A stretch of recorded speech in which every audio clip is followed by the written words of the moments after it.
sutkalik siydik miqdorini oshirganimizda nima olamiz biz? Nimaga erishamiz? Buni bemorlarga tushuntirmasak, ba'zi birlari ichadi, aytgan tavsiyamizni 3-5 litr suyuqlik iching. Bu sizni sutkalik siydik miqdorini oshirishiga olib keladi va o'z navbatida bu sutkalik siydik miqdori oshsa, demak sizda tosh hosil bo'lish chastotasi ehtimolligi 2 baravariga doimiy yurganingizga nisbatan 2 baravariga pasayadi.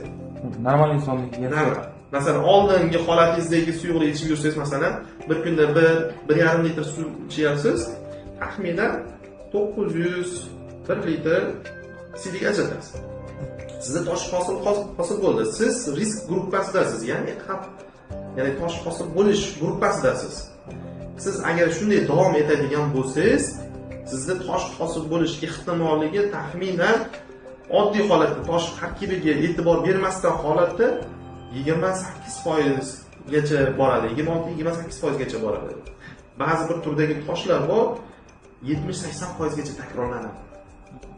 Siydikda masalan kalsiy oksidativiy toshlar turlari bor, 70-80% gacha takrorlanadi. Bemorimizda 70-80% sizda yana boshqa tosh hosil bo'ladi va bizga murojaat qilib kelish ehtimolligingiz bor deb aytishim